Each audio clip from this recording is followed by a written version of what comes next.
Chúa ở cùng anh chị em và ở cùng Cha. Tin mừng Chúa Giêsu Kitô theo Thánh Marco. Lạy Chúa, vinh danh Chúa. Khi ấy ông Gioan rao giảng rằng: có đấng quyền thế hơn tôi đang đến sau tôi không đáng cúi xuống cởi qua dép cho người.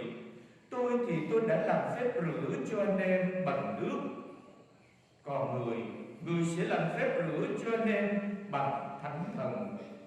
Hồi ấy Đức Giêsu từ Nazareth miền Galilee đến và được ông Gioan làm phép rửa dưới sông Giô-đanh. Vừa lên khỏi nước, người liền thấy các tầng trời xé ra và thấy thần khí như chim bồ câu ngự xuống trên người. Lại có tiếng từ trời phán: con là con yêu dấu của Cha, Cha hài lòng về con. Đó là lời Chúa. Lạy Chúa Kitô, lời khen Chúa. Kính thưa quý ông bạn, chị em và cộng đoàn thân mến, Đoàn Tin Mừng Marco hôm nay gợi lên cho chúng ta một cái ấn tượng và thật là ý nghĩa trong cuộc đời sống trần gian của Chúa Giêsu. Đầy ấn tượng ở chỗ đó là khi Chúa Giêsu chịu phép rửa tại sông Giô-đanh thì ba ngôi Thiên Chúa hiện diện ở nơi đó. Đó là Chúa Cha, Chúa Con và Chúa Thánh Thần. Đầy ấn tượng. Khi Chúa Giêsu bước xuống dòng sông Giô-đanh để ông Gioan làm phép rửa, thì Ngài ngoi lên khỏi mặt nước, thì Thánh Thần của Chúa như hình chim bồ câu hiện xuống đầu trên vai của người. Sau đó có tiếng từ trời, tiếng Chúa Cha nói rằng: đây là con yêu dấu của ta, ta hài lòng về con. Vậy thì Chúa Giêsu, Chúa Thánh Thần như chim bồ câu ngự trên vai và có tiếng Chúa Cha. Cho nên đầy ấn tượng sự hiện diện Cha, Con và Thánh Thần nơi việc Chúa Giêsu chịu phép tại vậy. Thứ hai, nó đầy ý nghĩa. Đầy ý nghĩa ở chỗ chấm dứt 30 năm ở Nazareth và bắt đầu một cuộc sống công khai sứ vụ rao giảng tin mừng của Chúa Giêsu trên năm ngoại. Chính khi Chúa Giêsu chịu phép rửa mà bài đọc tin mừng hôm nay Marco nói với chúng ta có ba cái hình ảnh được diễn tả trong bài tin mừng này. Thứ nhất, đó là khi Chúa Giêsu bước xuống dòng sông Giô-đanh, Ngài ngoi lên khỏi nước thì tầng trời mở ra diễn tả hình ảnh trước đây tầng trời bị đóng lại do tội nguyên tổ. Adam và Eva đã phạm tội, và khi ông Adam và bà Eva phạm tội thì cửa trời đóng lại. Thứ hai, hình ảnh thứ hai, đó là Chúa Thánh Thần như chim bồ câu đậu xuống trên Chúa Giêsu.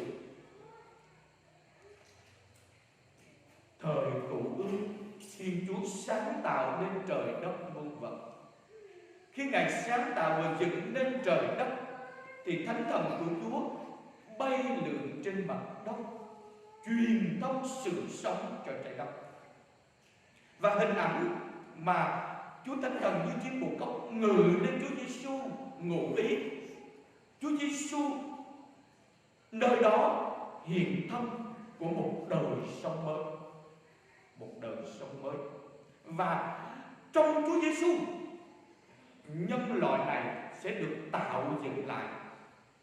Đời sống mới bắt đầu nơi chính con của Chúa là Chúa Giêsu. Hình ảnh thứ ba, đó là có tiếng từ trời phán: đây là con yêu dấu của ta, ta hài lòng về người.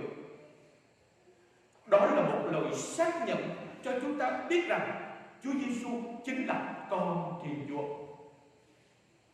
Đó chính là lòng tin của mỗi người trong chúng ta. Một hình ảnh nữa rất là ấn tượng mà chúng ta thấy nơi bài tin mừng này nói với chúng ta, đó là Chúa Giêsu cùng len lỏi vào dòng người bước xuống dòng sông Giô-đanh để được ông Gioan làm phép rửa. Những con người tội lỗi bước xuống dưới đó để Gioan làm cái nghi thức thanh tẩy tội lỗi để trở về với Chúa. Trong khi đó, Chúa Giêsu là Đức vô tội, nhưng Ngài vẫn xếp hàng len lỏi vào dòng người tội lỗi để làm gì? Ngài nói với chúng ta điều gì? Đó là Ngài nói với chúng ta là Ngài luôn liên đới với chúng ta. Ngài luôn liên đới với những người tội lỗi. Ngài cùng sống cái thân phận của những người tội lỗi đó. Ngài bước xuống đó để Ngài vác cái tội của mọi người trên vai của mình. Đấy, một Chúa Giêsu để sống tận cùng cái thân phận con người, giúp chúng ta mọi đàn ngoại trừ tội lỗi. Quá tuyệt vời nơi con người của Chúa Giêsu. Và hơn bao giờ hết, hình ảnh đó được diễn tả về cái chết của Chúa Giêsu trên thập giá. Ngài bước lên thập giá, nơi đó Ngài gánh hết tội lỗi của chúng ta trên vai. Ngài chịu chết vì tội của chúng ta. Hình ảnh mà Chúa Giêsu hôm nay bước xuống dòng sông Giô-đanh để được Gioan làm phép rửa, nói lên một sự liên đới với con người, đầy thân phận tội lỗi của chúng ta. Cái xấu xa nhất của con người đó là tội lỗi. Chúa Giêsu mang lấy vào mình, vác trên vai và vác lên tới thập giá vì tội lỗi của chúng ta. Ngài chết và Ngài đóng đinh trên đó vì tội lỗi của nhân loại và vì tội lỗi của mỗi người trong chúng ta. Hình ảnh đó diễn tả và nói với chúng ta rằng hôm nay khi chúng ta được mời gọi sống bí tích thanh tẩy là diễn tả về một lòng yêu thương, một sự làm chứng cho Đấng đã yêu thương chúng ta, đã chết vì chúng ta. Chính vì thế chúng ta cũng được mời gọi đáp trả lòng yêu thương đó với Chúa Giêsu. Và điều thứ nhất, điều thứ hai, Ngài mời gọi chúng ta sống sự liên đới với anh chị em của mình, sống sự liên đới trong đời sống đức tin của chúng ta. Có người nói với con là như thế này: giữ đạo là giữ đạo tại tâm, cho nên đâu cần đi lễ làm gì chứ. Không, giữ đạo tại tâm cho nên đâu cần đi lễ làm gì, đi lễ Chủ nhật làm gì, ở nhà cũng giữ đạo vậy. Nói như thế là chưa đúng.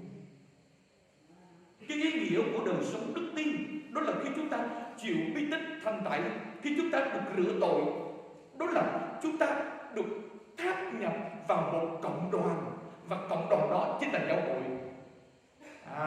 Đó chính là giáo hội. Và chính vì thế khi chúng ta trở thành một chi thể của một thân mình là Đức Kitô, cho nên chúng ta không thể tách mình ra khỏi giáo hội, ra khỏi cộng đoàn được, mà phải là chúng ta phải được liên đới với mọi người. Chúng ta nhận nhận bí tích rửa tội không phải chỉ có cá nhân của chúng ta với Thiên Chúa, mà chúng ta còn có liên đới với anh chị em của mình nữa.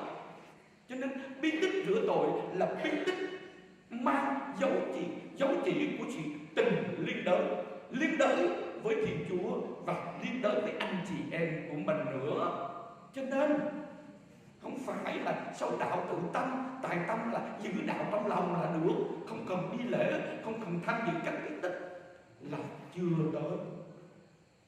Đời sống đức tin là một đời sống được mời gọi sống sự liên đới.